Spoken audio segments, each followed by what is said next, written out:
right, cool. What's going on, everybody? Welcome back to another Thoughtful Thoughts. Um, it's been a while now.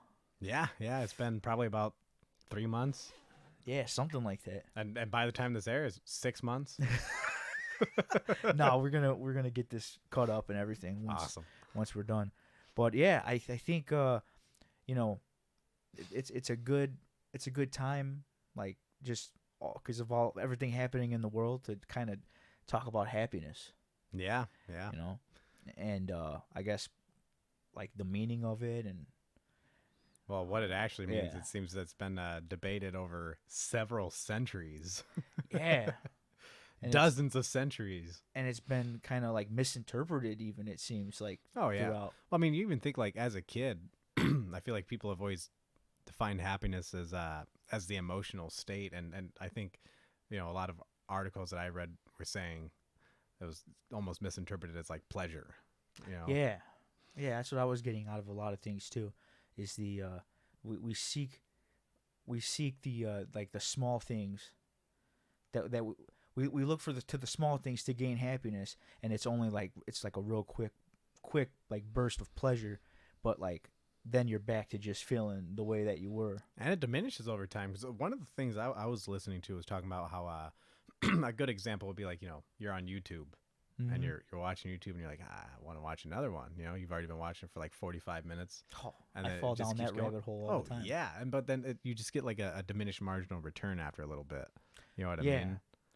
That used to happen a lot back in the day when the algorithm was super crazy. Yeah. I would assume that it's still like this, but I don't really watch on the PC often anymore. I just do it on my phone. Same. But I remember just like I'd be watching a gamer, right, and then all of a sudden I'd be watching like I don't know, some political debate or something, and then I Charles Manson videos or Yeah, something like that. yeah. Like some interview. Why does It would just- YouTube it would always just lead take you down? Why do they always lead you down like the weirdest rabbit holes? Yeah, it was Charles Manson always comes up. If you've Yeah.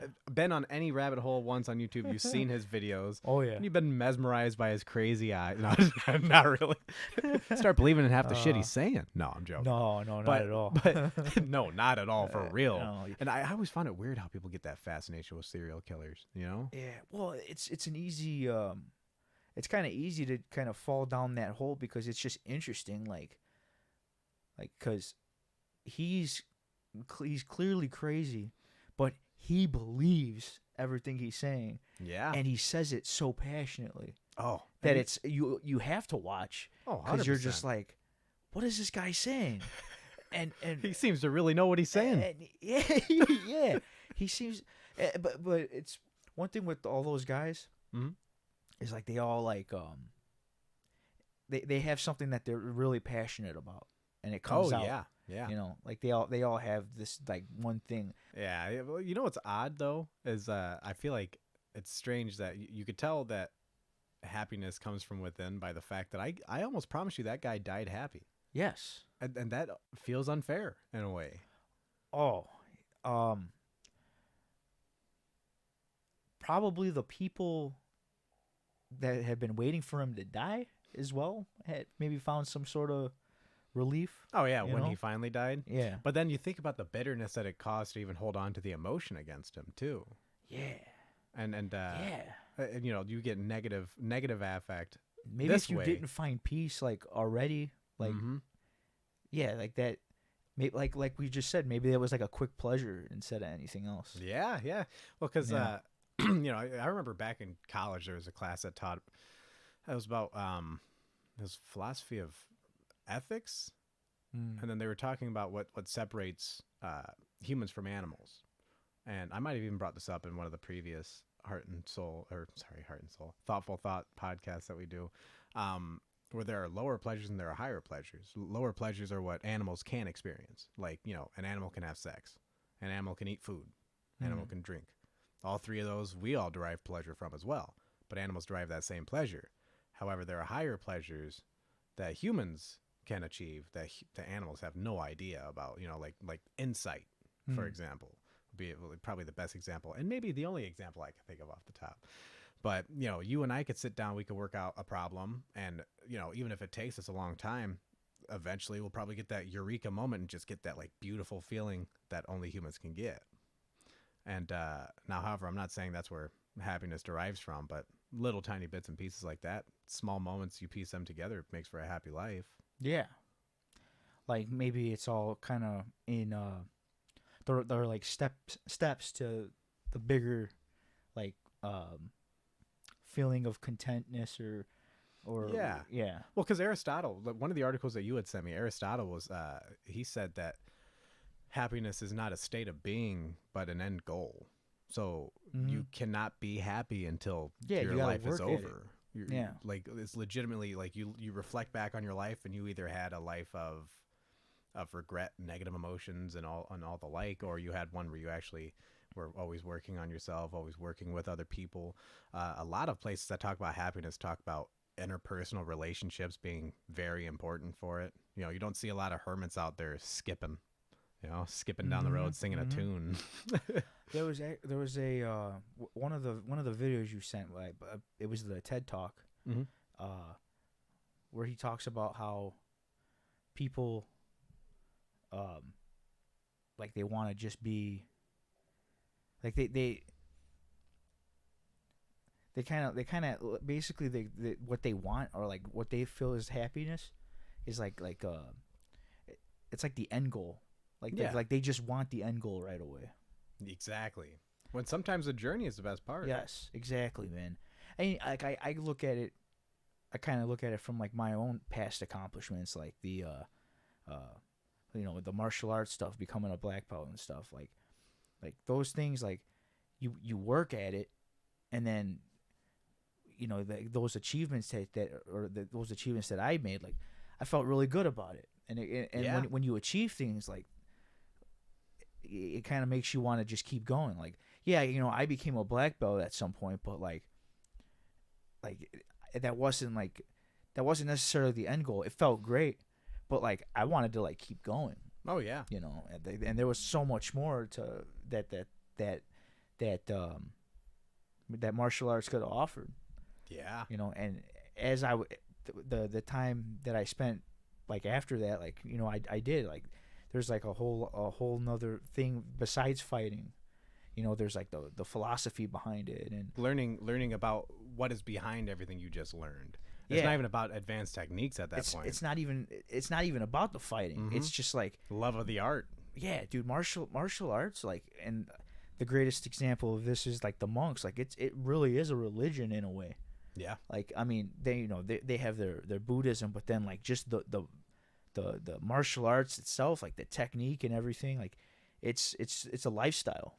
They had like monk training, and like what was to monk training. Okay. It's like basically kung fu, like a kung fu monk. And I didn't know that existed. Yeah. I want to see a movie about it. Well, if you go, I forget what it was exactly, but there was like, you ever see like those videos where the monks burn themselves? Yes. And so I don't think that's the same kind of monk, but it's there is still definitely, I see where you're going though with it. Yeah. You're saying that there's some people that actually take that training a lot further. Oh yeah, like, it's a lifestyle, to not only be able to dish it out, but to be able to defend and be able to take as well. So if you're gonna get hit or struck, those like people, you ever see the videos of the people that are getting repeatedly kicked in the groin? Yeah, those are the monks. Yeah. Those people, it's not just a Monday training. That's their life. Every day. It's a lifestyle. Dude. Yes. That's wild, man. And it's rewarding in a way. I mean, look at they have iron bodies, and they. Oh yeah. They're walking weapons, like they're walking tanks essentially. Yeah. Like. Well, I was thinking. So when you were talking about the going through all those belts, because I was looking at that, I do like that display. You should show that on the camera eventually. It doesn't have to be right now, but it's beautiful. Man, seeing all them back to back. Yeah, I like how the it's almost like a rainbow. I like how the belts though are really small. Yeah, and then they just keep you see your own growth. It's a chart of the growth of Mark. Oh yeah, just KFC and Burger King. But then like when you were talking about that and the accomplishment of getting the black belt, right? It reminded me of like I see if I can find the best way to word this, but whenever I'm making music, my end goal is always I want to get an album out of this. I want to get a good album out of this. And it always feels great to get that album out. The only thing that ever ruins that is whenever I start thinking too much about the people that aren't listening to it. Yes. And that's another thing that they talk about in some of those articles. It's just how we self-degrade ourselves. Yeah. Like that was the stoicism that was talking about that. Yeah. But it's a debilitating thing to do. Like, I mean, obviously, like as you saw, like as I was just doing, talking about my getting fat or whatever. But it's like a coping mechanism, but it's like also it's self-deprecation. Yeah, it's not good. Like, even though like we're doing it to cope or whatever, like it does more harm than anything else. Oh yeah. And then you think about the frame of mind that it puts you in afterwards too. Oh yeah. I mean, and so they talk about, and I've heard this all the time, and I'm sure everyone even listening to this has heard this all the time, but people are always focused on controlling their exterior environments, and there are some things you cannot control.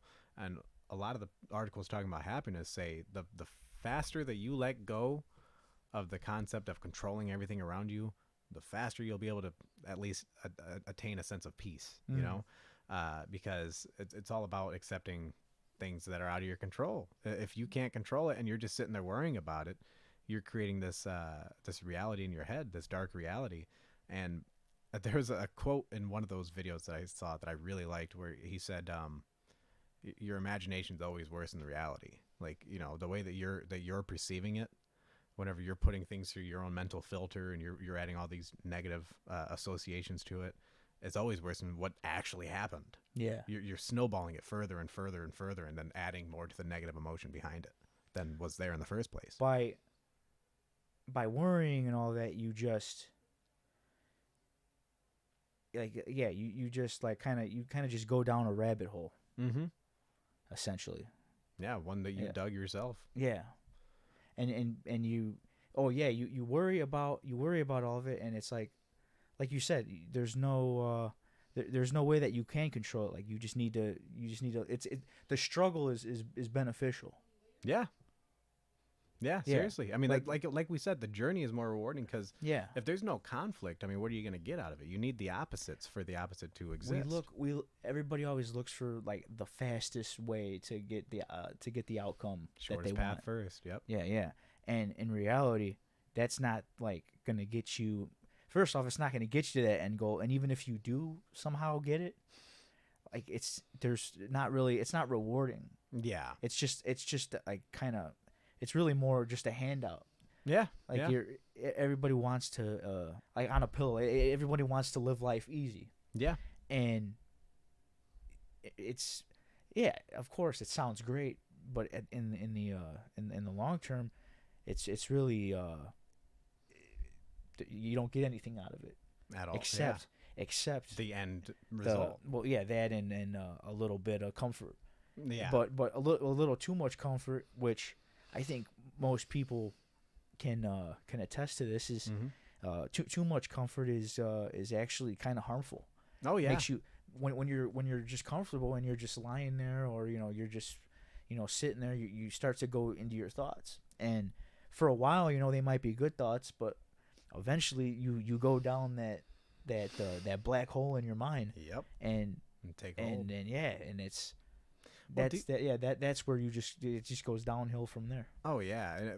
I wonder, because do you think that, so we haven't really defined what we think happiness is yet, but I think it's good for us to kind of go into this all first. Yeah. But do you think that society nowadays has a harder time actually finding and achieving happiness because of all the comforts we have? I mean, we sit here and we have instant dopamine in our pocket. Yes. Dude. Instant. And no matter if I want it, if like we just said about the YouTube rabbit hole, we could be staring at our phones for how many hours can you watch YouTube in a row realistically without getting sick of it? I could watch it all day, honestly. Yeah, and that's the sad part, because then then by the end of the day your eyes feel heavy and you and you feel like a piece of shit, and you did nothing. Yeah. You just wasted a whole day. And then you sit there and you wonder why, why we can't achieve happiness, but we're sitting in a room when back in the day we'd all be going out and doing stuff, hanging out with people. Yeah. And people, I mean, a lot of these articles seem to suggest that people are the key to happiness. There was that one, did you watch really the is, though. 75-year-old study of Harvard students? Yeah. That's the TED Talk that we Yes, watched, right? Yes. That one was awesome. Yeah. Like, what was it? They just kind of every year or whatever, right? They would ask them Yeah. like how life's Do a little going check-in. or whatever. Yeah. Mhm. Yeah. And they said they saw people go from nothing to whoa, like way at the top of the financial pyramid, whatever you want to call He it. made a joke about the Harvard students or whatever, like that. Yeah, they Everybody all else was just like, "Why do you care about my life?" But the Harvard students were like, "Oh, yeah, of course you want to do very something about me. boasting. You kidding me? I'm awesome. Yeah. No, well, he said he saw people go from bottom to top, top to bottom, and he said like it started becoming easier to predict how happy you'd be by the time you reach 70, 80, what we all consider end of life. Mhm. When people hit their 50s, by saying, all right, well, how is your relationship? How is the relationship with the wife doing? If they're doing bad, if both of them are saying it's a negative experience, you come back to them when they're 70 or 80 and, well, you can tell that they didn't have a good relationship. Yeah. Because they're not happy. Their health starts deteriorating faster, because it's funny how much power the brain has over the body. You put enough negativity into it, you're actually going to get negative body effects. Mm-hmm. You put positivity, I don't know, I haven't done that yet, so I can't speak from firsthand experience. When I was going to say, so when you were a kid especially, like, what was your interpretation of what happiness was? I guess really it was just like being around just like playing with your toys around the house, and like, I was one of the lucky ones, right? I had the brothers, so we just Of a similar age, yeah. hanging out with your brother, we always had our cousins and stuff around, so we just a lot of our fun came with just being with the cousins and doing things with our parents. I actually feel like that's a pretty healthy definition of happiness. I'm surprised. No, yeah, I honestly, honestly, dude, like our whole childhood, like, was pretty heavily involved with our cousins and You our guys had a family. very active family life. Yeah, on both sides. Really? People, like, it's crazy how many people, like, even in high school, like, they would say, well, I'm close to my dad's side of the family, but my mom's side. My mom's side is what I'm close with. Yeah, or the opposite, but it was always like kind of shocking, like, oh wow, like you don't talk with your family. No, it's less common for that, and then it turns out, like, as life goes on too, people change and drift apart. Some certain family members pass away, and then like. Oh yeah, no, that because when I grew up, we were. So that's a good way. Not calling out anybody in the family, I'm just saying in general, like that. But that's what happens things because split up more, and that's not even offensive. And it's not even just because family members passing, like family members added on too, right? People have kids. Yep. Now they're more busy. There's less time to spend. Yeah, exactly. Well, because my mom's side is a pretty good example of that. Because, like I said, okay, so we weren't close with the whole side. It's too big to be close with the whole side when they're all spread throughout, the whole Midwest region, and now even all the way out to like Washington and stuff. But growing up, we were close with my mom's sister, my Aunt Dee, her kids. Uncle Lauren will pop by every once in a while. Uncle Brent, his kids, his family, Grandpa and Grandma, and then my mom and us, of course. And when my grandpa died, I noticed that I especially was one of them that kind of stopped going after that. My grandpa was one of the people I looked up to most, and I was kind of like, okay, well, he was, like, I don't know if you're like me, but whenever you go to a party, especially, do you kind of have someone that you anchor upon? In family parties, you're saying, or just in family general? Parties, regular parties, whatever you can actually use to like understand what I'm trying to like. No, I do. Yeah, of course. Yeah, someone that you just go hang out around. I Yeah. have that at every gathering, dude. Oh, Like yeah. there's sometimes I float around, like if I know everyone and I'm cool with For everyone. sure. Yeah. But if I don't, I'm like, I'm not that social. I kind of am, but I'm kind of not. I'm like everyone's like a direct contradiction of themselves. Well, it's there's always like that one. There's always that one friend or that one family member, like at any party that you relate to the most. And that's Exactly. the one you're obviously gonna go and that you want to gravitate spend towards. the time. For sure. Yeah, and so well, And there's nothing wrong with that. It's mm-mm. just I guess it's more yeah, it's just kind of a natural thing. Like you obviously are gonna go to the energy that you're most comfortable in, or the like the and not toward the ant that makes you feel uncomfortable. There right was none of right that in the my family, oh but hey how's everything, how's work, did yeah, you like it, yeah, the or small talk. Oh yeah, dude, I love yeah work. yeah I actually that's the thing. Like I can't stand small talk like that.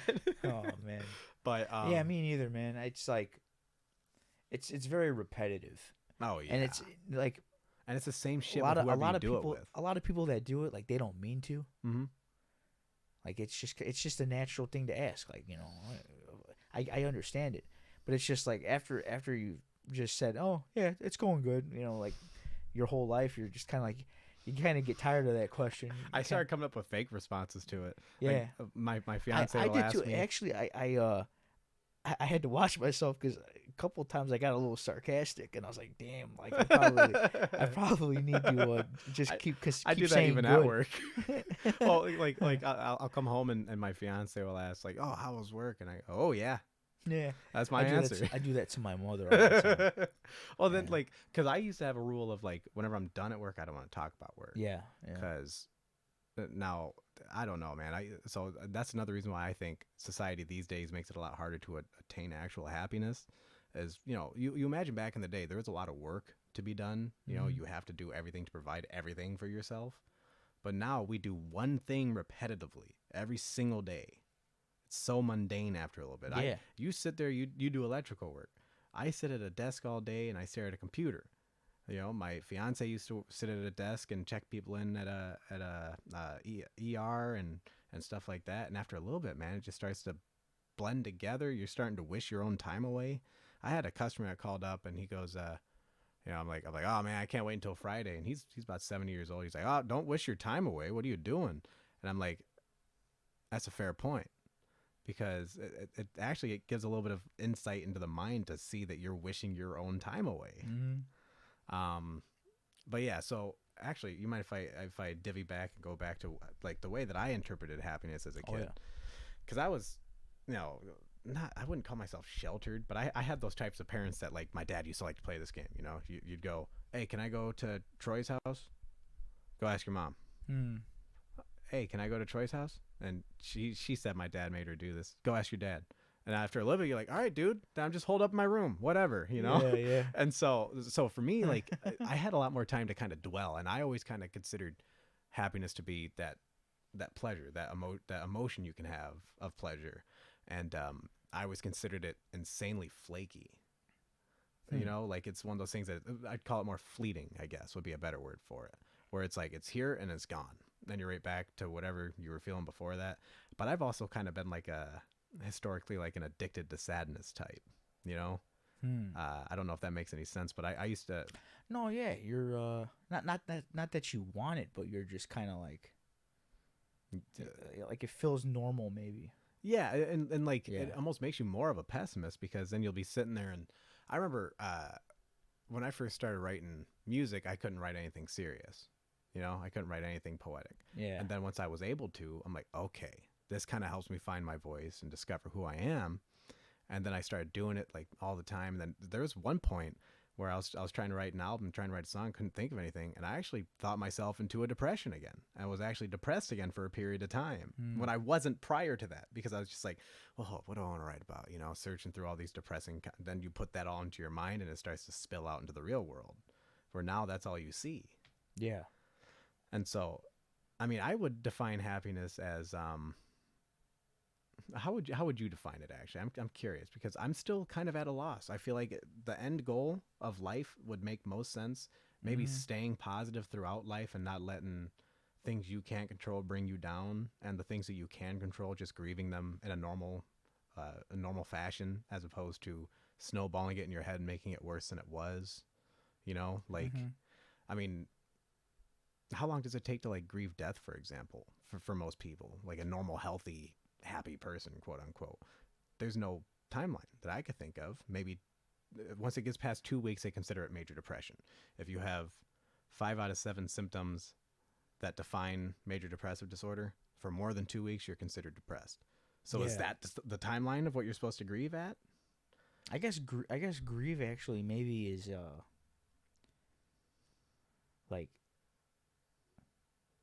maybe within like the first like month or so. Maybe I would say a normal time to grieve is maybe like a month or so. But I don't think you ever like 100% recover because you never forget about that person. Exactly. You know, like and I don't think it's I don't think it's right to say that like you're that you fully recovered from it because it's not really something that like you get over it or like you learn to live Mm-hmm. without that person but like um like I said there's always going to be something that happens or like that comes up that'll make you think about them Yeah. and really like it's healthy. Yeah. It's a good thing to be like, oh Man, I yeah, miss I her. remember. Yeah, I miss this person. I remember, like whatever that is that triggers that. It's like, it's healthy to kind of just reminisce about it. Oh yeah. You know, not to the point where you start crying and you might go get depressed about it, but just like, yeah, like those were good times. Passing bittersweet moments. Yeah, like Yeah. just to, it's good to reminisce. Oh You yeah. know, yeah, like anytime I go to the flea market, for example, I always think about my Uncle Andy. Really? My Uncle Andy would always take us. Like we would go a lot with him. And That was like a top tier uncle for you. I remember you telling me yeah. a lot of stories about Oh him. yeah, I got a lot of stories about my Uncle Andy. But he would take us to the flea market, and for whatever reason, like even now, like, cause I've been working down that expressway, so Mhm. I'll pass it a lot, and like I'm always like, yeah, that's Uncle Andy's joint right there. Cause that's like he would go there a lot to go get his haircuts, and he would always be there like looking at tools and stuff like So that. that was his spot. That was his man. spot, really. Yeah. Yeah, it really was. He knew people there too. There was like certain vendors that like knew him by his name, and then we had a cousin that like would she would sell stuff there too. So we'd always go and stop over there. So yeah, like it's like a very positive place for me. There's a lot of good memories there. I do feel like after a while, like there becomes like a reframing with death. Like you don't get over it, per se, but you do get over the negative emotions with You it. get over the negative, And right? then it becomes again like like we just established, like a bittersweet thing. You Yeah. start thinking, you go, oh man, I remember. Like I was talking to not a coworker, but someone who was helping out with our inventory at work, and the guy's bigger, right? Like he's got some muscle to him, Mm-hmm. and he said he used to be a state lifting, like not a champion. He was gonna go and try to win it, but he tore something right beforehand, like something in his chest, I think it was. Oh wow, And so I heard that, and I'm like, it just reminded me of Donnie, wow. because he was a state lifting champion, and I had like a sense of pride. I told him like, oh dude, my cousin was like that, and the big dude, man, that guy was strong, and he Mhm. won the championship in Michigan because he was just that strong and good guy all around. And it's not like one of those things where I was like, after I said it, I was like, yeah, man, like it's positive. It's positive to think about him, Yeah, to think about all the good things that he had done, and maybe that's part of what happiness is just living yeah. and experiencing and dealing with the emotions to where you can turn them around into a positive. And Or since we're on learn the and topic grow. of those of your loved ones, like your past loved ones, like that, you when you're thinking about it positively like that, like you wanna continue like their legacy per se. Exactly. Like, Yeah. I'll if you don't mind me like using Donnie for an No, example, it's a good example. like just the way he was like as a person, like makes you wanna like pass that on to others and then like basically kind of be like him in a way, like Yeah. certain values that he had, like really for me, like just like the way that he was like just very kind and just very like very down to earth, Yeah. like He was always the thing I liked is that he was very nonplussed. He wasn't bothered by much, yeah, and like that's enviable. yeah, wow, no, like that just I'm thinking about that now, like really he showed no real real like negative energy towards his condition. Yeah, exactly. Even when he was in his darkest place, like he just like was trying to be himself. Yeah, he would come downstairs and hang out no matter Yeah. how he was feeling. And I mean, the days that he holed up, you could tell he was really feeling it. Oh But, yeah. yeah, man. I mean, that guy, like, even I remember even when I would offend him because I have my, I have my things. Yeah. But even when I would get on like his bad side, you could read it in his eyes, and he would just kind of go and walk off. He would just take a breather because he knew he was gonna be pissed, and he knew it wasn't. There's nothing positive to come from it, and just walk away. Yeah. And that's a good thing to learn from. I think actually after he had died, I learned one of the most valuable lessons I have learned in a long time, which is actually pertaining to how much I used to talk, which during this podcast is going to seem like I talk too much again, but I used to talk too much. You're supposed to. Exactly. But I used to be like, every conversation, I actually have, I'm not going to give away who the person is, but there's a new person who's come around in my life. I see them at work that they talk too much.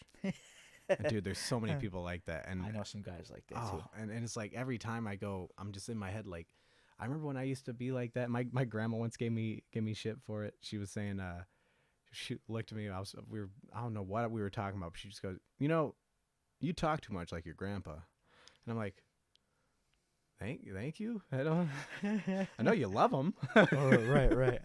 But yeah. So anyway, after he died, I started starting to pick up on the fact that like here's a good way to word it. I heard someone say it this way earlier during the research for this podcast. You got one mouth and two ears for a reason. You should be listening more than you talk. And so if you're sitting there opening your mouth all the time, not listening to people, you're never going to learn. What can you learn from yourself? Right. Nothing. You can't. Everything that's going to come out. It's not like you're just like, oh, that was new.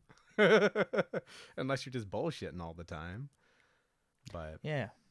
Kind of going back to what I was saying about like learning from your loved ones, your past loved ones, but really you can learn from like your loved ones that are still here, like you just said, by listening. Yes. Yeah. Especially it's very important. Oh yeah, dude. And my favorite to learn from has always been like, the older you are, the more I want to listen to you. You know what I mean? Like, my great grandma was 94 when she died. I made sure to go to visit her and talk to her about her past experiences, because she grew up during segregation and stuff like that, And actually, she wound up being very little racist for that time, because she would drink. She told me a story that one time she was drinking from the colored fountain, and they're like, "You can't do that." And she's like, "We're all people, but I still found it funny that like, no matter how it is, like, you still have some things from the times. Like, she still was like, "Oh yeah, you should call them colored people." I'm like, "Oh yeah." I'm like, you're 90 something right now, so you're fine. I don't know if I can give the pass, but I'll accept it. I think you get a pass. Yeah. But yeah, I mean, I feel like it's funny because it seems like we're going off on tangents, but all of them are making sense for the overall concept of happiness, which is just living a life. Yeah. Like right now, me and you, like, we're just two buddies having a conversation, and we're trying to be serious, but we're getting our giggles in. There's definitely. I think there's been some nuggets, and there's a positive energy. Like, Not to sound like a hippie, but there's just a good. It's a good thing we're doing. We're talking to each other, and we're conversing in a positive way. Mm-hmm. And of course, like with anything, right? Like, there's gonna be things that we agree on, and there's gonna be things we disagree on. Yep. But like, that's all good. Like, it's all a chance to learn something new. Yeah, and this is one of those higher pleasures I was talking about. Animals don't have the ability to do this. Yeah. To sit down and learn and grow from someone else. Mm-hmm. And by the way, it's funny because you said hippie, and I started looking at the camera to see if they could see your shirt. Cheech and Chong, man. Yep. Awesome shirt, man. I like it. License and registration. Isn't it on the back? Okay. I watched one of their movies. I thought it was pretty good. I watched it so long ago. I was talking about this random sidebar, but I was talking about this at work. A lot of the people I work with are they're at the very least 5 years older than me. A lot of them much older than that, you know. And then they'll always bring up, oh yeah, you remember this movie? Like the last one they just brought up was I think like Talladega Nights, and I'm like, you guys are all bringing up movies I watched when I was like 12. So yeah, I watched them, but I have no recollection anymore. My memory is like, as soon as it's gone, it's like, phew. Yeah. I could recall, but I can't remember. I actually generally have like a pretty good memory for movies if I liked them. And music. Like, yeah. Oh, yeah, of course. Yeah. I mean, dude, there are times like you'll be sitting there, you're like, have you heard this? And I'm like, I don't know, let me see. And then sometimes you'll sing it and I go, yeah. And then other times I'm like, I've never heard of that in my life, man. Yeah, I got a pretty wide variety of music that I know now. It's pretty cool to yeah, no, this is actually kind of on topic, I guess. Like it's pretty cool to like to look back from like the first like artists and like genres that I was listening to as a young kid to now, like, and even just like looking at the library of music that I've collected, like not just on my phone but like, you know, my CDs, my vinyl records. Huge collection. Like I branched off like crazy over the years. It's like to the point where like even like hip hop and stuff like that, like there's certain, I'm still not like a 100% fan of hip hop and rap, but there's certain artists that like I've listened to over the years, mainly older ones, not so much the new, but like just older ones where I'm like, okay, like I can kind of get with the style, like as far as like the music. Well, I know you like a little bit of Outkast. Yeah. That So Fresh and So Clean, man. Yeah, that song dude. is awesome. I always liked Outkast. Yeah, because they're not really. I mean, they are hip hop, but like they have like an R&B feel to them too, though. Oh yeah. Like, I mean, you could tell he's got influence from hey, all right. Beautiful. Yeah. He sings so well too, man. I mean, it's surprising what that guy can do. Then he released that Flute album. That was unique too. But that the new one he did. Yeah, that almost feels like self-actualization to me. Like that guy is actually achieving happiness. You know, I mean, he's been evolving continuously. He did an album that didn't like they honestly probably the producers and everybody probably told him not to do. Oh, I almost guarantee you they did. I know there were a lot of people like hating on him for it too. Yeah, and he said, "Hey, wait a minute. Like this is music is a it's an expression, right? Yeah. The industry. Now, obviously, I don't work in the music industry. I've never been a part of the music industry. But from what it seems, is that the music industry is all about making money. It's an industry. Yeah. So of course you're gonna look to the sound that is kind of like the sound, right? Mm-hmm. And it's been happening throughout all of time. I mean, the 50s, right? The 50s had a sound. It was classic rock, you know, like the rockabilly style. Yeah. 60s and 70s had their sound. You know, every decade or generation has their sound, and I think now because of electronic music, I think it's a little more noticeable. Yeah. Just in my opinion, I think it's maybe just because I agree. of the computerized aspect of it, where everything starts to kind of bleed together. Yeah. You could almost at this point interchange two songs in the same key with the same tempo. Just move their instrumentals, flip them, keep the vocals on the same track, and then flip the instrumental. And I bet you it's the same fucking thing, dude. Probably. But going back to Outkast, like or not Outkast, Andre 3000, right? Yeah, he just kind of said, "Hey, wait a minute, like this is what I want to do." Yeah. Essentially, I mean that's how it seems like, because who would want to do something like that if it wasn't like something that you actually wanted to do? Exactly. Because and not to say that it was bad, because I honestly like it was pretty cool. To me, honestly, I feel like I would want to fall asleep to it. Like it's just like a relaxing, very kind relaxing of background. But it's not something that is like the quote unquote like sound. Yeah, like it doesn't fit anything going on right I would have now, been I don't think. very surprised if people are like, dude, you gotta check out this Andre 3000 album. Yeah.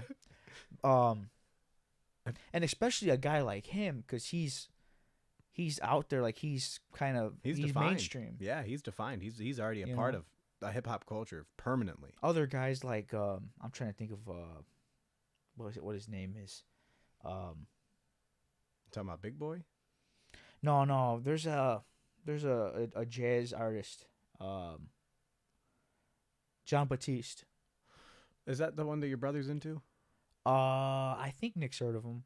I think I've probably I know I've mentioned it to him. I don't know if he knows that much about him, but Mm-hmm. I learned of him from this other artist, Gary Clark Jr. He's like more of a blues guitarist, Mm-hmm. but he was talking about John Batiste in an interview, and I want to say his band is the band on Jimmy Kimmel, I believe.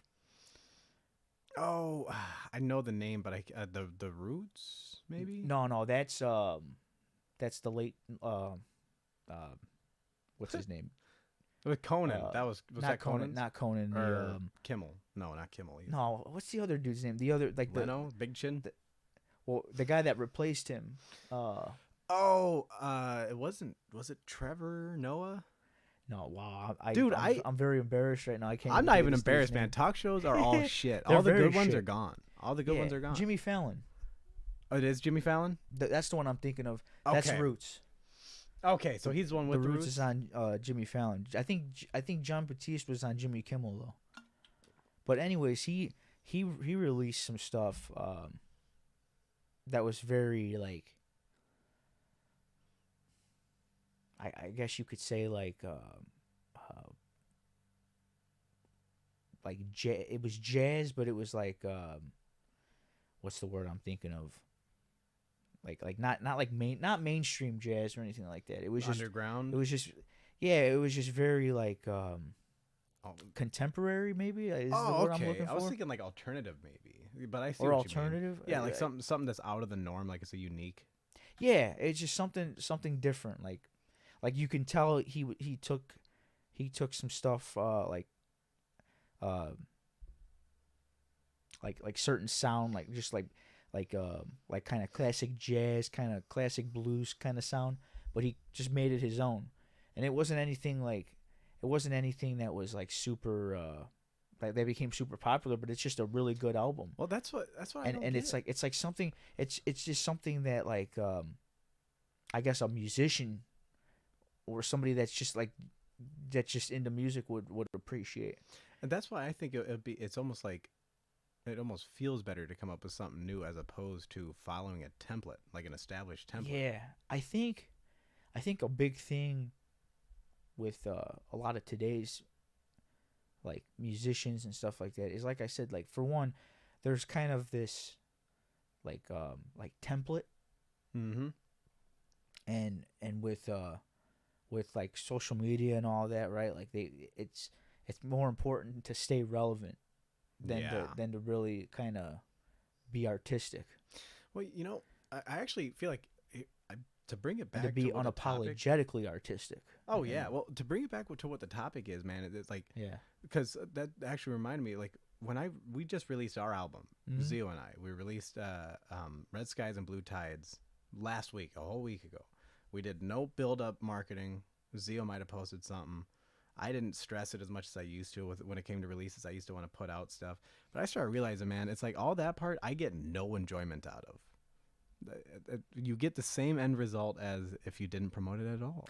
Oh, you know what's funny, man? I kind of noticed that because I noticed like Zio was promoting the album cover and everything, Yeah, and then they would I just posted you would just some. see you like kind of in the comments like, oh yeah, check this out. you Yeah, know? yeah, it's good. Look at this link, dude. I got so sick of it because like, It's hard, man. well, there's so many elements to it, and I don't enjoy some of the elements. I just want to enjoy making the music. That's the part that makes me happy. And if I don't get famous off it, and I enjoy making the music, I consider myself happier than I would have been trying to promote this shit. Yeah. Because I like my music. I don't think everything I do is golden, But I think I've gotten some good mixes. You know, Zio and I have gotten some songs that I'm like, I'm very proud of. Take These Blues Away on that album was, in my opinion, one of my favorite songs I've ever made. I mean, it was so much fun to just kind of belt out, you know? Yeah. And then I had all my good friends on the album. I didn't get Luke on it. I wish I would have. But Yeah, I got man. you and Drew, and we got Zio's cousin. It was just a good time, like putting it together, dude. I'd been the most excited I've been in a long time, you know, because I hadn't been making too much music Yeah. over the last year, and so like Zio and I, he came by, and we're like, oh, dude, we should actually finally start weeding out some of these few dozen songs we've made in the last 4 years, see what we come up with for an album, and it just got me back into the flow of it. Like, it was so enjoyable, and the end product is cool, but the end product wasn't what made me happy. It was putting it all together and having some fun, and honestly, even some of the challenges I had, dude. One of the songs took me 2 months to try to finally start, and I'd been trying to write that since we wrote it a year and a half back. You know, Which one was that? Hell Freezes Over. Okay, yeah. And then remember I you were finally saying got a verse that that I really liked. It said a lot of things I wanted to say on it, you know. It started off with a flow I had stuck in my head. For some odd reasons, I get these like little phrases stuck in my head. One of them turned into Bobby in the Bank, which was that dang old Hank man. But the one that this one started with was I did yep, it don't matter. Something about that phrase just stuck out to me because I'm like, there's again goes back to us saying to accept the things you cannot change. There's so many things that I even witnessed, you know, with my fiance, kind of like struggling with, because and I'm like, if you can't control it, there's no sense of just stressing over it, and it's a lot easier than you think to just go, you could censor this if you need, but fuck it. Yeah, no, I ain't censoring that. Good, because my that's kind of, it's not a healthy perspective to have for everything. And I've sometimes done that. To kind of go back to what I was with the music thing, yeah, like happiness, maybe in a way, kind of like a good way to become happy is to just say fuck it, like and with like Andre 3000, right? He kind of basically in a way said fuck it and just did what he wanted to do. You cannot please everyone. Yeah, because exactly, dude, you can't please everyone, and you're gonna drive yourself crazy trying to. And if you put something out, there, or you do something that you want to do, it's more rewarding, and it goes for anything, you know, like. Oh yeah. If you wanna be a good bowler, or even I guess with the trade, right? Like if I wanna master my craft, right? Like you just gotta just do it, and not worry about like what anybody says. Like oh yeah. Yeah.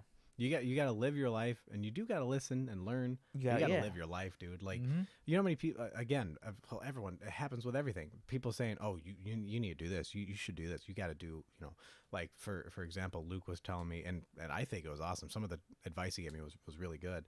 But then sometimes you hear people, they go on a little too long with like, you got to start pursuing this. You got to put out this video, that video. You got to promote it this way, that way. That end of March. Do everything. And I'm like, Luke's got a very like technical mind. And he's fantastic at it too. I like what he's doing to build his brand, but I don't have that same drive within me, because I don't get enjoyment out of that part. However, maybe I can. Some of the tips, like I said, some of the tips he gave me, I'm like, okay. Like one of them was just like, hey man, get in the studio and you focus on lyrics so heavily that maybe you should just sit there to a mic and mouth the words, or I'll probably do like a recording, because I don't need to use it, and then just put the music onto like TikTok or YouTube Shorts with you just rapping it. And I'm like, that's simple enough, and it could get it out there. It gives gives everyone something to look at while they listen, and maybe it introduces some people.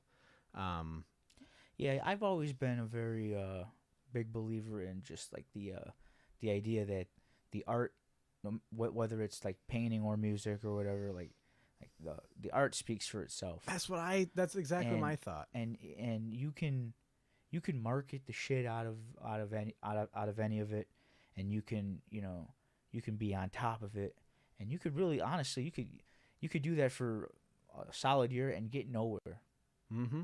And not to say that it's not that you're doing a bad job of it. it's just like that's just how like social media works. It's just like Yeah. the luck of the draw algorithm kind of thing. Who's it put in front of? Yeah. You know, like Like- I put an ad out there once, and they put it like sometimes it's just not the right audience, man. Like the one comment I got was some dude saying, "Hey," he tagged his friend, and he says, "Hey, this is that weird shit I was telling you about." and it kind of goes back to like the idea that any publicity is good publicity. Oh, I agree. and it's even better when it's something that you truly believe in. Yeah. Like, because okay, yeah, you know, he thinks it's weird, but you know, I like it, and this is I still like that song. yeah, It's not on a project yet. I'm going to use it on my next project. nice. But so what I will say is people are going to try to push you to do things that might not be in your character. I mean, I'm an Mhm. artist. I'm not an entertainer, dude. Like Yeah. I have stage fright. I don't like being on stages. You know, I I would really love to don't be. I either. have less stage fright now, but I really don't either, but like when I have been like performing, which was only a handful of times, Mhm. but like all that like nervousness goes away once you start playing. it has to. Yeah. It absolutely has to. It becomes it basically like it's gonna, I don't know, like, maybe it doesn't make sense, but like it almost becomes home. You by just doing it, like once you start playing, like it's like you almost like adapt. Well, yeah. You kind of you gain like a like equilibrium or something like that, you know. Mhm. Yeah, it's an amazing thing. But it I've, is like a home because it's what we do on the regular. yeah, And then the only difference now is this crowd people are of watching. Yeah. fish, you know, Yeah. just staring. Yeah, I wish we would have done a little more like collaboration on that though. Like as far as like Oh yeah. making like everybody like was a part of like a song, Yeah. because like I know you guys had your music, but me, I just kind of played over some stuff, and it was just like I know your role was so unique in that show, man. yeah, it was very unique. I kind of felt bad But for it you when it worked came to our out. songs because I Yeah. don't think we had anything you could really jam over. I No, mean, I don't ours think is so. that electronic music, you know. Yeah, it kind of worked out though. I don't know. I got some compliments.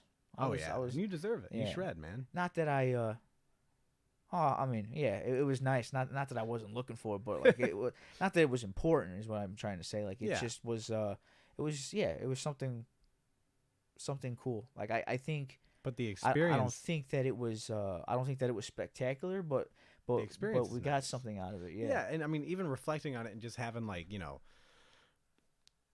all of our friends, you know. I mean, Yeah, and that was another cool thing, right? It was we were all just up there jamming. just the like- buddies. yeah.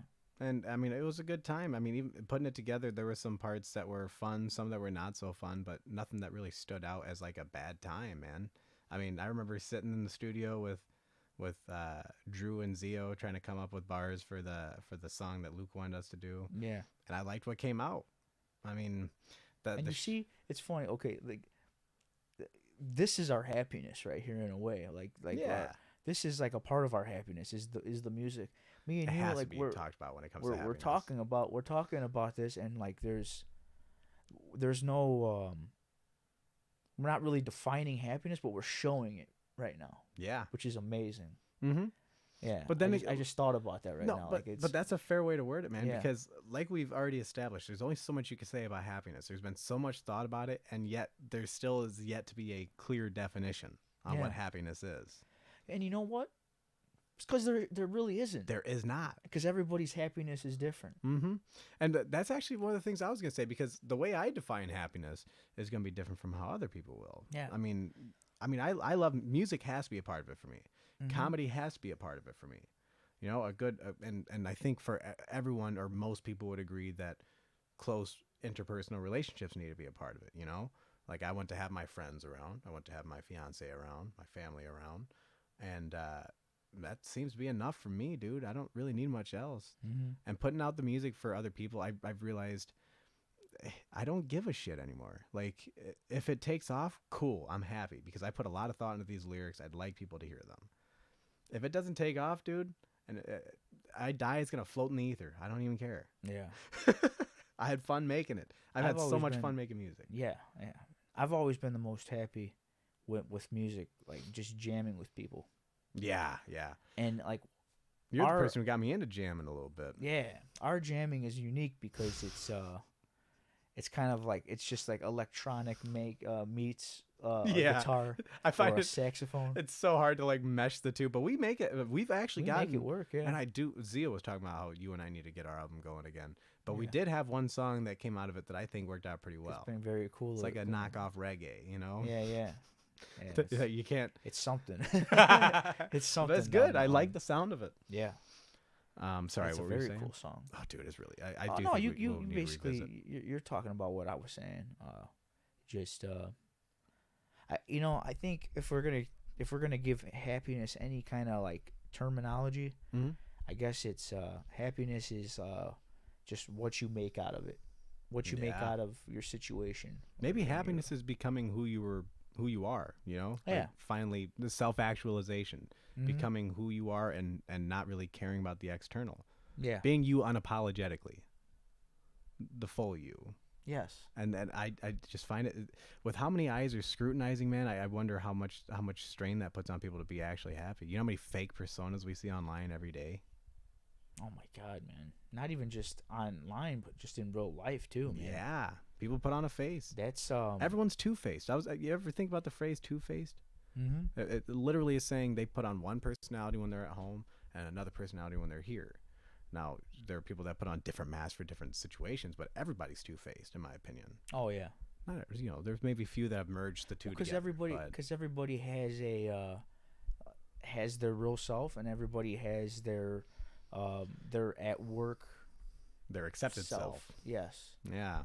and some people, like you said, some people like they they've meshed the two together, and it's become just kind of like a phone not yeah like a phony version of themselves with little bits of them showing. Yeah. Oh yeah. Like, and I find that like business people, like people that work in business, they're the absolute worst. like but you know what? You can't really like knock on them too much, because that's just the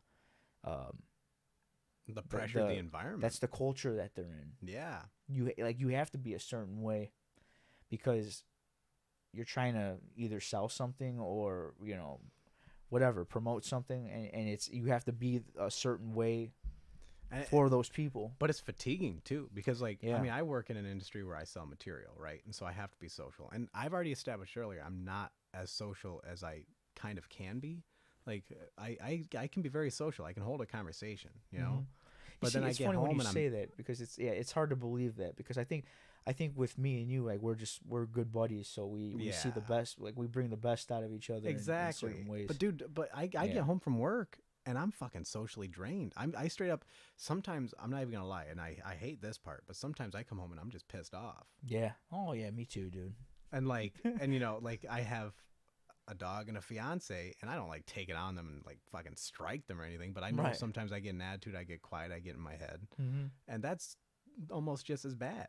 I mean, those are my loved ones, and I'm not being fully myself because I'm letting the social fatigue get in my head.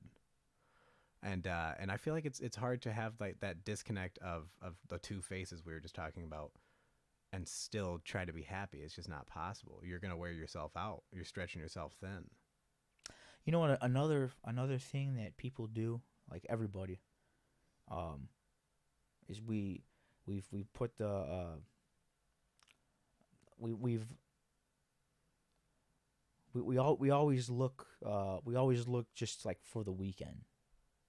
Yeah, wishing our time away. Yeah, and that is like it doesn't seem bad, but it is. Like you said, because you're for one, you're wishing your time away, and you're basically kind of looking for that quick fix. Mm-hmm. Because yeah, it's Saturday, you do a couple fun things, and once Monday hits, then I'm just depressed again, or I'm sad. And it's so quick. One thing that has been very nice about this week in particular for me is like I kind of set some certain things in motion, and they've played out throughout the week, and I didn't need the weekend for it. Nice. They were just, so you got a free weekend. For instance, like I did the video with Ogre on Tuesday. Mm-hmm. We got this you know, one. Yeah, went out to eat with my family. We went out to eat with my brother. Basically, I wasn't just coming home and laying down watching TV. I actually did some things. You're making the most out of your I days. made the best out of it. Yeah. And that's very important. We have to make the best out of it. It sucks. I know it sucks. Believe me. I know how work can be very draining, but you just have to. You have to push yourself. It's a part of the struggle. Yeah. It's a part of the struggle, and the beautiful thing about the struggle though, and being the madness, I very much believe that like you need that. You need that in your life. Yeah. There has to be some craziness and some obstacles along the way, and that makes you a completely better person for getting over it and living on to the next day. Yeah, definitely. And you have a story. That's another crazy thing. Something to it's imagine if everything was handed to you, you'd have nothing to say about it. It's funny. I've noticed throughout just this last year, just from talking to people, I've got quite a few stories of my own. Yeah. And when I was younger, I remember one of our neighbors actually he mentioned to my dad how it's amazing how many stories he has. And like I'm starting to realize that like I have some stories of my own. And like it's crazy like how they just kind of popped up, and I'm like, wow, yeah, like that actually is a good story. To just bring up, like, just out of the whatever topic comes up, and it makes me reminds me of certain things. That is actually a pretty good sign that you've been living life. Yeah, or observing, really, too. Actually living in the present, and that's another thing I've noticed as a common theme in a lot of the articles and videos about happiness is of course you've heard a lot about don't dwell on the past, don't live in the future, you're not even there yet, you gotta live in the present. But what exactly is that? Does that mean, like you said, just actually drinking it all in, observing, being a part of it? It's accepting your circumstance. Fair. Like, and of course, not everybody's circumstances are great, and it's easier said than done for some people more than others. Yeah. But you just gotta love yourself. Oh, man. And that's a hard thing to do. Yeah, that actually used to be a big thing for me. Is I realized that everyone, no matter who you ask, most people, if you say, do you love yourself? They're going to say, yeah. But a lot of people don't realize what that actually means, because if you're continuously, now don't get me wrong, self-improvement's important, but if you're continuously like only focusing on the negatives, but saying that you love yourself, it's not possible. If you're always thinking you need something to work on, you can't just accept who you are at any point. Every small finicky flaw needs to be fixed. And so a lot of people that say they actually love themselves have so much anxiety and depression, and it just seems like self-loathing. Yeah. You can't hate the whole world without hating yourself. And in a way, you almost you almost can't say that you love yourself if you're saying that you love yourself. Yeah. It almost feels like a contradiction. Yeah, like it's like you're just trying to make yourself believe it. You're trying to force yourself into the idea. Yeah, because most people that are like truly happy with themselves, like, you never hear them talking about them, like their what they do, or that's because they don't talk about themselves. Yeah, most of the time. I mean, if you're asking them a question, or if you guys are having a conversation, sure, they'll bring up some stuff about themselves. But right, a lot of the most damaged people, they offer up so much about themselves without even having been asked. Mm-hmm. And that's not a shot at anybody. I've done it. No. Like I do it. Like it's we're both guilty of it. Certainly. Like there's a yeah, it's very hard. It's a hard thing to kind of grasp. Like really is like self love. I mean, not it's it's easy to say it, but then to actually do it, it's like it's a totally different thing. Yeah. And it's like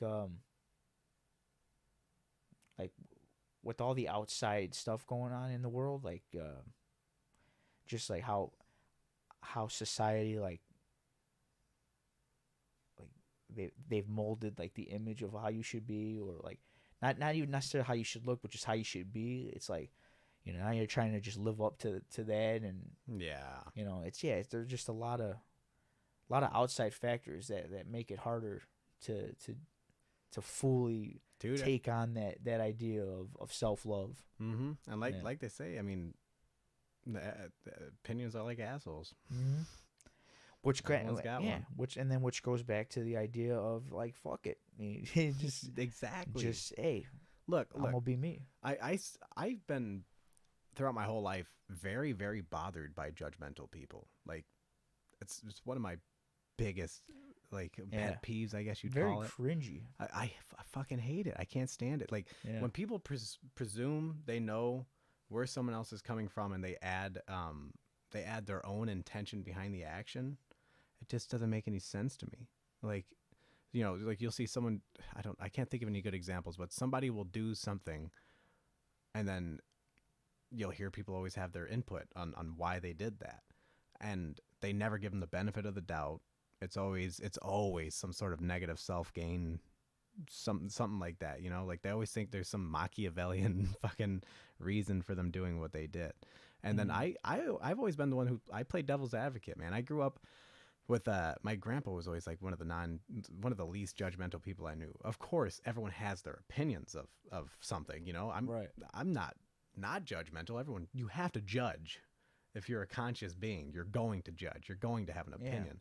But if you don't at least visit an alternate answer to why this happened, it just doesn't make sense. Like people get so hell-bent on what they think is true being true. Yeah. And it's just end all be all, this guy's a piece of shit. Fuck, why? Why is he so bad? Mm-hmm. Who's to say that he didn't have something guiding him that way? Maybe he felt hurt and acted out, Who knows? And but people always put some sort of malice behind everyone's actions. And that's what I feel like that's actually the basis behind like even a lot of things happening in society, like cancel culture, which we won't get too deep into. Yeah. But I feel like it frames a lot of very negative things that do, there's some positives to come out of some of this stuff, but I feel like it does way more negative than positive. Yeah. It's like I don't have like any examples of it, but like there's just like it seems like the smallest things are being like they're the smallest things are being compared to the biggest things. Like people, like you could just like say something to somebody, and like it comes off as you get hated forever. Yeah. And now because the one thing you said, like now your whole life is ruined, or your career is ruined. What about Shane Gillis? You see all the stuff with him? So when he got hired at SNL. Yeah, well, he's overcome a lot of that. Oh, he has. Yeah. But you see all the articles that popped up after he hosted? No. Oh, he's talking about people with Down syndrome and yeah. Dude, watch it. He didn't say anything negative. He's been on. I've watched a few. I'm becoming a big fan of Shane Gillis. Yeah, I think like he's very funny. I like him a lot. But he has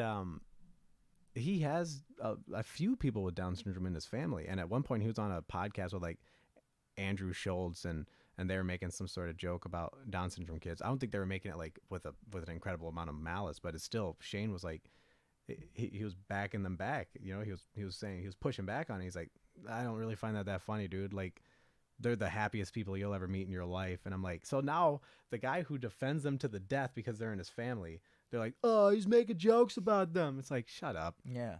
Just shut up. And the thing is like the jokes that he was saying, like, they weren't even like negative. Like, no, he was 100% just saying like that they're happy people. Exactly. Yeah, that's all he was saying. He said you could see it in his face that it runs in the family or something. Like, that's just a funny joke. Like, where's the harm? But yeah. So I actually feel like even though we've diverged a bit from the topic, it all kind of ropes back around to say, there's no way you could be judgmental and be happy, Right. dude. If you're focused on what other people are doing to that extent, Yeah. that's out of your that's one of the things that are most out of your control. How you're gonna act is way out of my control. You could decide to fire out and punch me in the face right now. What am I gonna do about it? I can't change that. That's Right. I could ask you, please don't do it, Uh-huh. but that's it. Well, yeah, it goes back to like just like people are people just like they have nothing going on, and they because they're bored essentially, right? Like they just kind of they try to they fill in the time with trying to make other people feel the same way.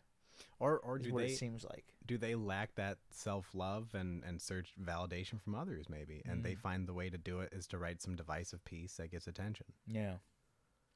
And this isn't like a new thing. It's just been a little more like Everything's more prevalent now. it's more prevalent, yeah, because The internet shined a light because of on the internet, everything. yeah. I actually don't think society has changed much. I think the only thing is communities have grown stronger. Like everything that exists on the internet existed prior. It was just now you can type online all these messed up things that you're into, and you can find a community for it. Yeah. You know, and then all Oh, of a yeah. sudden there's about 50 people in this community, and they're getting together, storming the Capitol. No. yeah, There's a lot of things they can do. I chose that one. people are essentially sheep sometimes. Essentially what? Sheep. Oh yeah. Oh yeah. Yeah, it's a positive and a negative thing really, because like if people people that have more leadership qualities, if they're if they're kind of using that sheep mentality to make a positive thing, then okay. But like when someone says, hey, storm the gates, and they have this they have like this allegiance sort of by a lot of people. You play off emotions. That's just, yeah, exactly. Dude, and I was And people are always going to be like, there's always going to be that one person to basically take them up on it, and then the sheep come along with them, and then it's stuff like that happens. Yeah, well, the more emotional intelligence you gain, and we gain it more as we go throughout life, the more you realize it's incredibly easy to manipulate emotions. Oh, yeah. If we wanted to, we could figure. I guarantee you. I mean, because if you understand human nature, you can understand. Okay, this guy's getting worked up. All I gotta do is say the right things. Yeah. That's it. That's all you gotta do. So if you can find the words, you can manipulate people. But again, why? I mean, you get people like Hitler and Charles Manson, and they're manipulating people for very negative causes. Mm-hmm. I don't think I mean, it's hard to tell because the news doesn't focus on the positives a lot, but I haven't seen a lot of movements where people are manipulating for positivity. You know what I mean? I mean, have you ever heard a story about, 30 people brainwashed into helping out the homeless? Yeah. No. But if it's happening, it's just not really being broadcasted or it's not being or covered. shown. Yeah. Doesn't it's sell. not covered, exactly. It does, exactly. It doesn't sell. There's that going to my my music catalog, but there's that Don Henley song, "Dirty Laundry," where he kind of talks about like that there's a line on there. He says like, it's interesting when people die, they want dirty laundry, because he's talking about the news. I just found the line. I would actually just snip that one line by itself and then Yeah. just write an article. is- This it guy's is- a piece of shit. It is kind of funny that I bring up that one line, right? and then not give the like the basis, context. the context of what it was. But no, yeah, he's talking about the news. Like there's a there's some lyrics. There's some lyrics where he's talking about like the news anchors with their like their blonde hair or whatever. Basically, like they pick people that like look appealing to give you the news. Wow, And then that's deep. yeah, and then those appealing people are basically talking mostly about negative stuff going on, You get and they're doing it terrible with the news smile. from hot people. And they're doing it with a smile. Yeah, Like man. yeah. And it's like it's crazy how much profit there is that is made off of other people's torment. Like, Mm. like these stories are real, man. The people that go missing, the people that get murdered, raped, Yeah. tortured, it's actually happening, and people are fucking eating it up.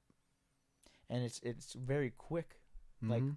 like it's just like a 10-second clip maybe where the news talks about it and then they move on to other things. Yeah.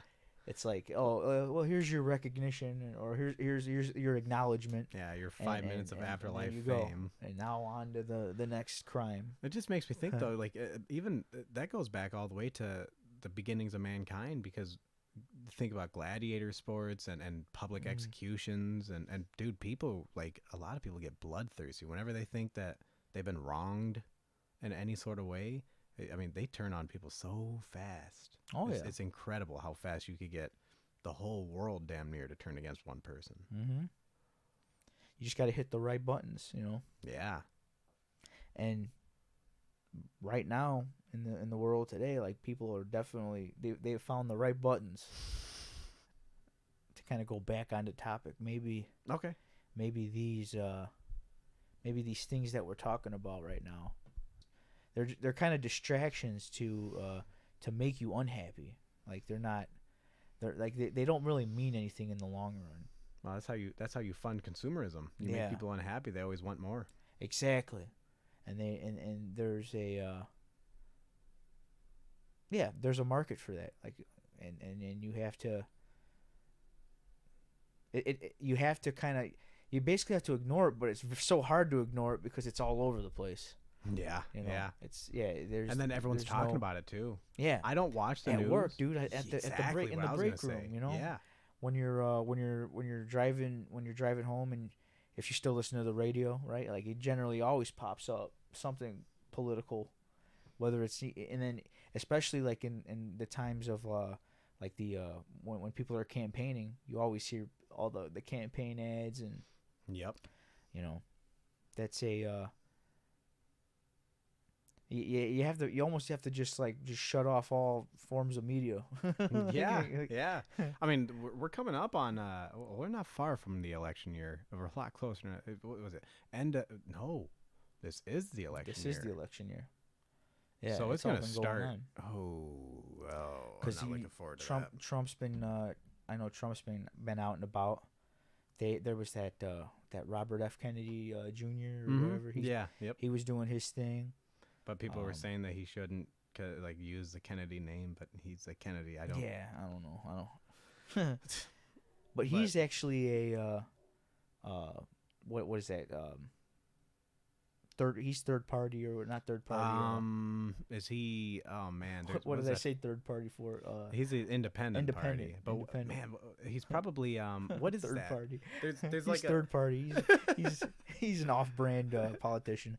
I No. can't remember the name of the one that, like, I've actually kind of back in the past almost started subscribing to the idea of minarchy, which is where the government controls only the essentials that the government needs to control. Like, we need a police force. We need Oh yeah, we need a fire department. We need all that Like, fancy stuff. We need basic like England, laws. right?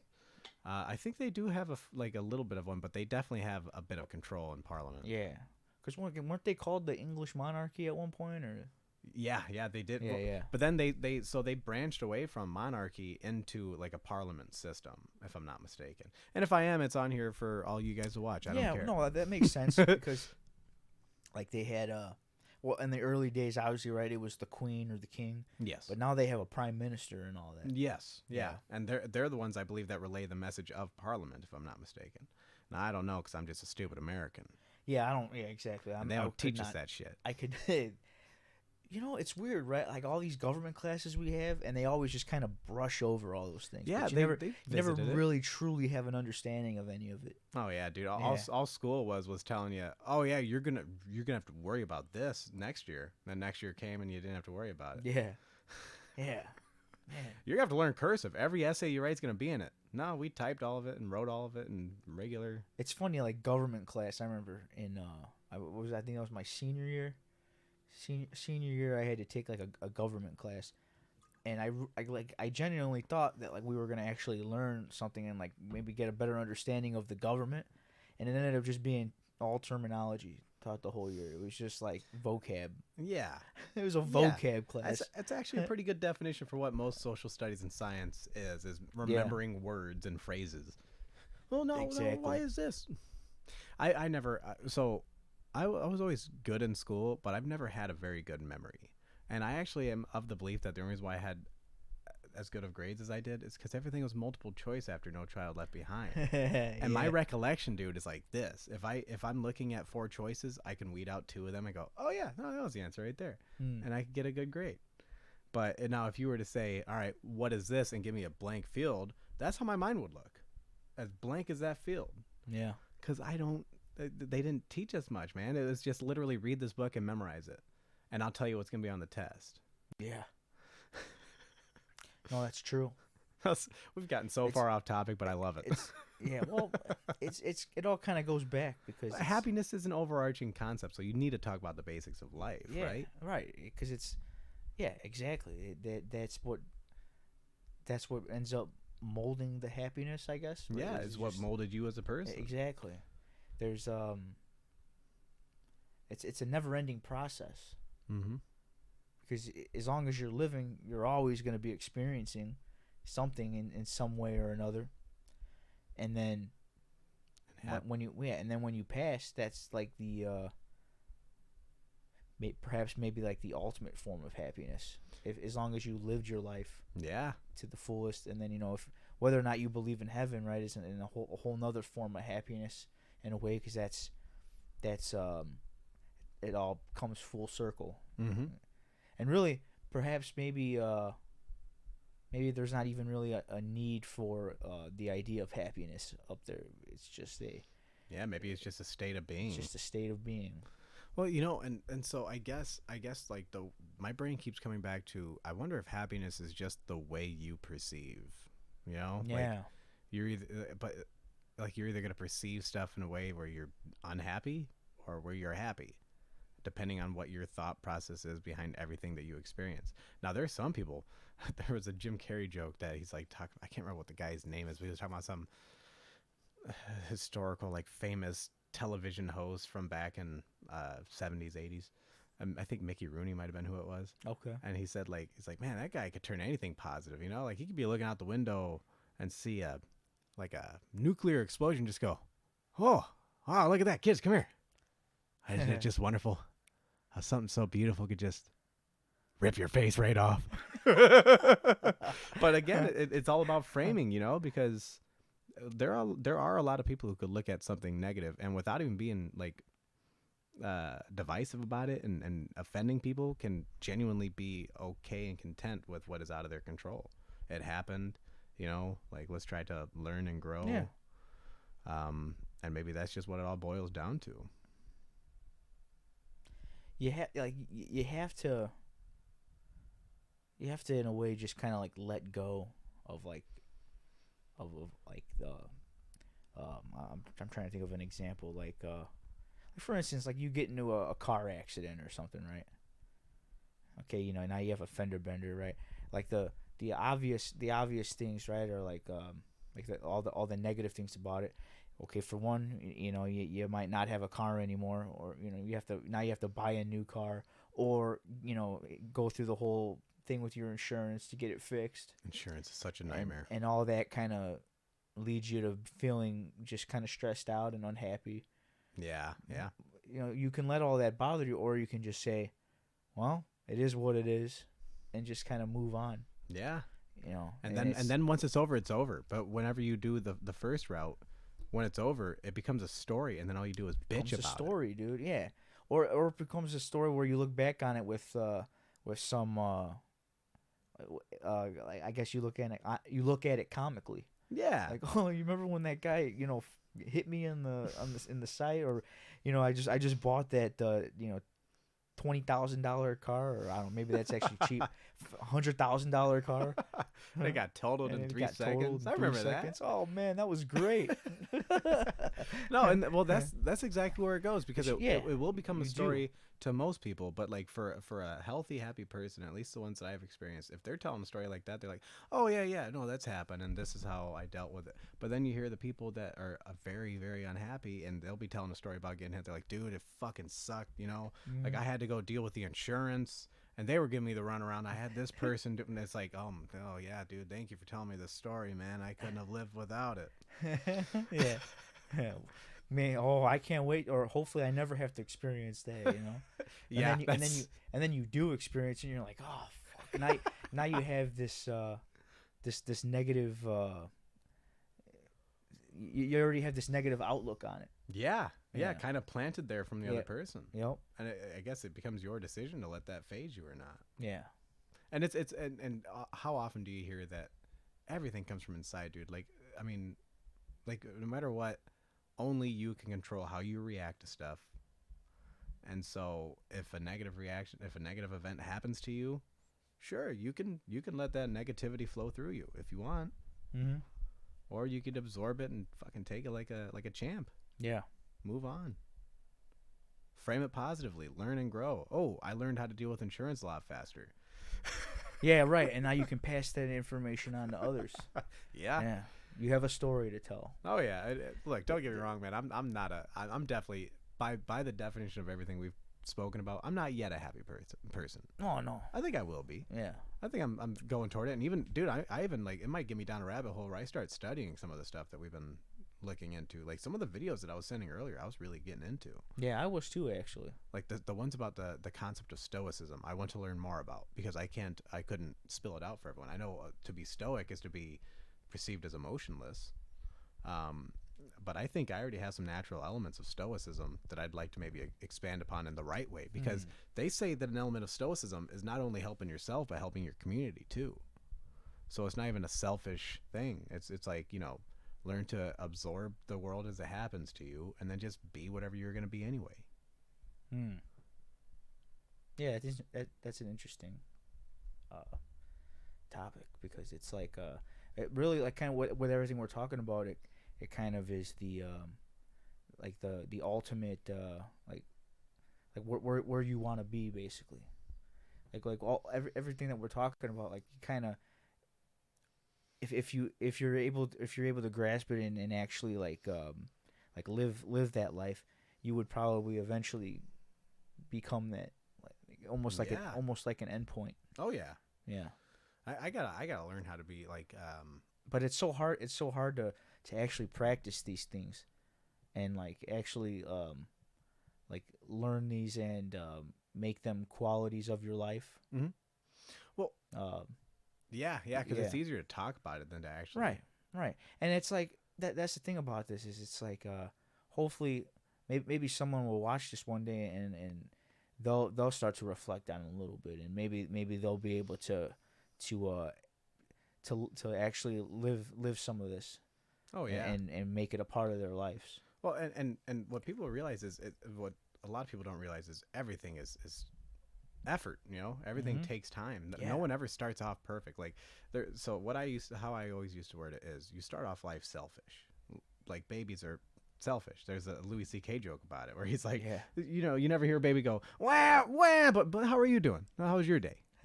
Yeah. So of course it's kind of like goofy, but then as you get older, you start to realize that being selfish gets you nowhere, and you start to become a little more self-interested, which is, I still want things to be in my benefit, but not at the cost of someone else. Right.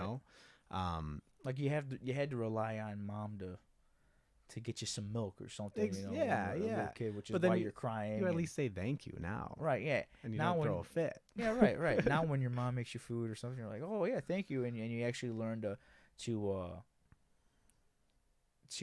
appreciate. You learn to appreciate everything like that. And then you still want things to be in your benefit, but I actually think that the next step is whenever you find, I actually think that you need to find a partner for it, is how I used to always say it. I think you need to find someone, like, fall in love and learn how to actually be selfless. And I actually don't think I've fully, I think I've found love, but I don't think I've figured out how to be selfless yet. Because there's still so many times where I'm just like, I think of myself a lot, you know, and then it's easy to kind of, you know, fortunately hindsight's 2020, and you can reflect on your actions and start going, okay, now outside of any sort of emotion, let's try to analyze everything that was said and done and figure it out. And I think I need to learn how to be selfless yet. I think I'm still pretty much in the self-interested phase. Yeah. Well, I'm sure that comes along with time. Yeah. You And know? I think I'm getting better as I go. Yeah, you're always gonna be like there's always gonna be like that need for me time, but I'm sure as you guys and for any relationship as you grow with each other and you start to learn, yeah, as you start to learn more about each other, because you never really fully know somebody until you're living with them and actually are like soul bound to them. Yeah, you you've know? broken the defense mechanisms. Now they Yes. have to see every bit of you. So yeah, yeah, you will definitely to make it work. You'll have to learn Yep. how to do that. Because look, Yeah. man, I mean, relationship is conflict. A lot of it, you know. I mean, Yeah. I'm not saying the whole time it is, but there's a lot of conflict in relationship, Right. and that goes for friendships, that goes for family, that goes, and a lot of life is overcoming those conflicts. You know, it's always like a joke in TV shows and movies, but like the idea of like just learning to admit your faults and like just say I'm sorry is like a very important thing in pretty much any like relationship that you're trying to Yeah. like that you actually care about. Yeah. Yeah. But it's so funny how like, you know, whenever you start, you realize that it doesn't seem like you give a shit at all. Especially when you're someone like me, who I just already described as someone who's relatively stoic, right? And so I don't express emotions often. And so it's easy for me to come across as, I don't give a shit. Whatever happens, happens. Mm. That is of course how I see life, but I still don't want to lose people I care about because of it. Mm-hmm. But if it happens, it happens. That's legitimately how I word it. If something happened, it happened. You can't do anything to change the past, and if it happens, it happens. You can't do anything to change the future. You can maybe do some things. You can do things within your control to try to make it as good as it can be. Mm-hmm. But you don't want to overplan that either. That ruins your present. Yeah, because I'm a pretty like go with the flow person. Yeah. And sometimes that might come off like you know, like I don't care, but in reality it's just more like I just don't want to like I don't feel the need to stress out about like I don't feel the need to stress out about those things that like I'm just kind of going with the flow with. Yeah. The reason why I'm going with the flow is because it's like, you know, just not that I don't care, but just like why think about it too much? Just let it happen. Yeah. And honestly, like I've been trying to replace, because I used to always say, I don't care. You know, whenever someone asks me, like, oh, what do you want to do? Like, what, this or that, or I don't care. I started trying to change it to I don't mind, because it's not that I don't care. Of course I care. I'm doing something with you, you know? Yeah. But I don't mind, whichever way works. Yeah. Like there's some people that just like they have to map out everything. Yeah. Big controllers out there. And like, you know, sometimes like if it's something like work related, you know, like yeah, that's a good thing to do. But like if you're just like out and about with some friends, or like you're you know, maybe you're just out living, you know, like there's no reason to really like go overboard like that. In fact, that really takes away from the moment. Oh, yeah. In most of those kind of situations. I also might foster some resentment. Yeah. Like, yeah, exactly. Like who do you think you are? Like, yeah, like we're just trying to, you know, have some fun, and you have this whole freaking you're trying to take charge. You want to control this and yeah, that. yeah. Like relax, man. You know? I'm kind of one of those types. I don't like being told what to do. Really, Yeah. You know what I mean? Like I which is hard for me to consolidate sometimes with some of my other desires. Yeah.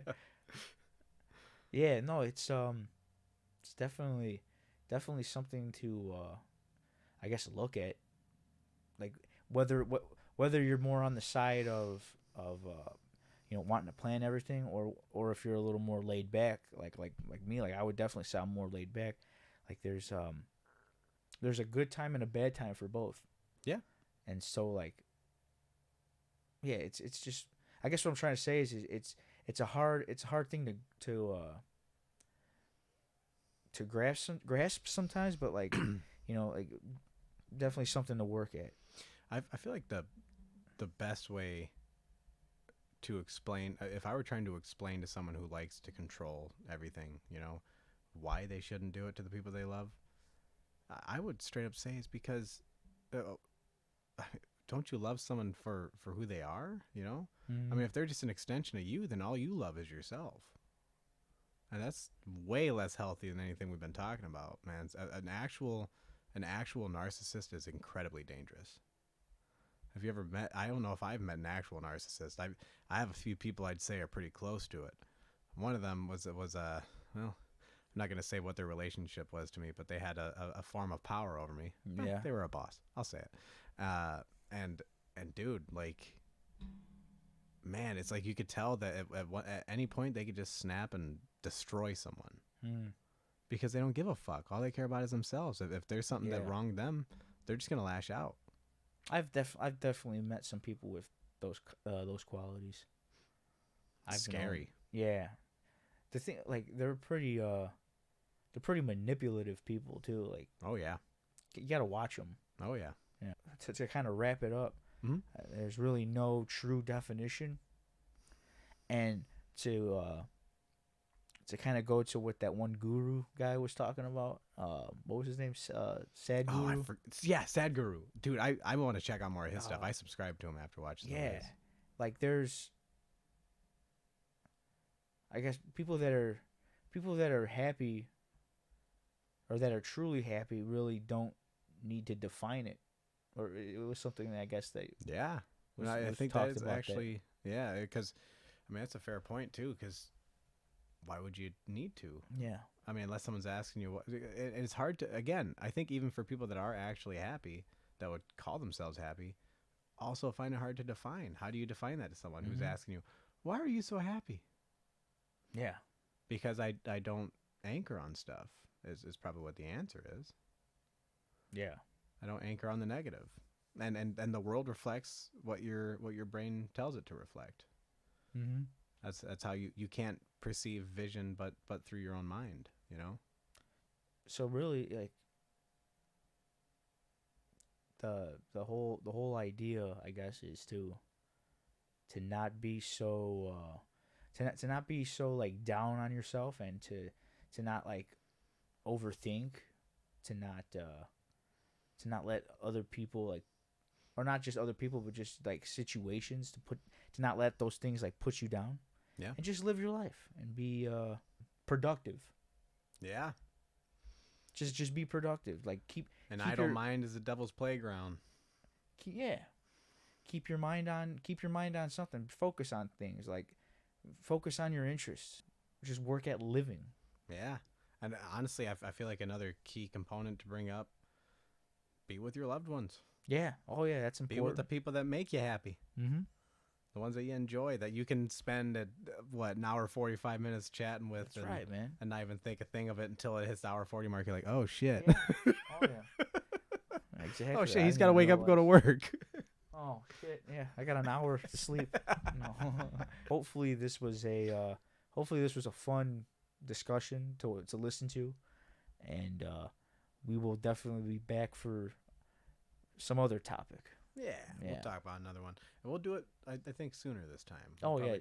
Because I mean, this was a pretty broad topic, and we could fill quite a bit of time with it. So. Oh yeah. All right. Yeah, we'll see you guys next time.